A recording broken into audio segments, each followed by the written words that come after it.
un film très important qu'en fait on aurait pu choisir pour plusieurs raisons, pas seulement parce que c'est la biographie de Klimt, mais aussi parce que ça décrit un moment dans l'histoire de l'Europe et du monde qui sera très présent cette année au festival aussi, également, qui est l'anniversaire de la Grande Guerre.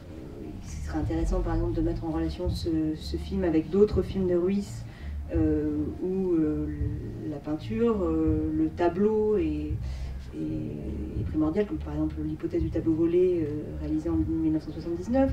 Il y a beaucoup d'entrées, je dirais, possibles pour réfléchir à ce film. Cette question de la nullité, de la folie des femmes, de la figure de la femme fatale, de la femme séductrice, chère à Klimt et d'une certaine façon donc aussi à Raoul Ruiz. La question de l'autonomie de l'artiste qui est posée dans le film même, puisque Klimt se heurte en permanence à l'académisme et à des autorités qui lui imposent un certain format, une certaine vision de l'art, c'est posé aussi, alors pour Ruiz dans ce cas-là, mais à d'autres moments également. Hein. Donc je vous invite à rêver tels les personnages de ce film et à vous réveiller à la fin du film afin que nous puissions en discuter.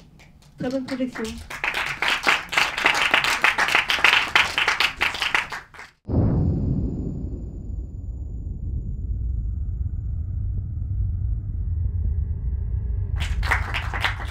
Chaque samedi à 19h40, je crois, à chaque fois, il y a une séance d'un film de Balabanov et les trois sont, je pense, des incontournables. Donc, des monstres et des hommes.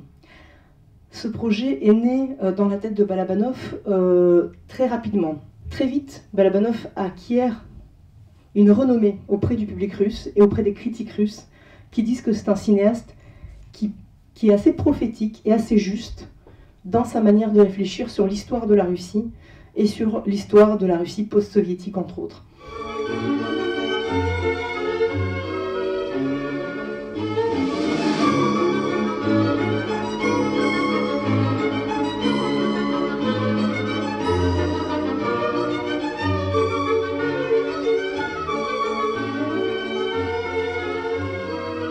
Le film, je pense, est très intéressant dans l'œuvre de Balabanov, où il y a toujours cette idée de désir de voyage, de déplacement, et souvent cette idée de voyage impossible, empêché.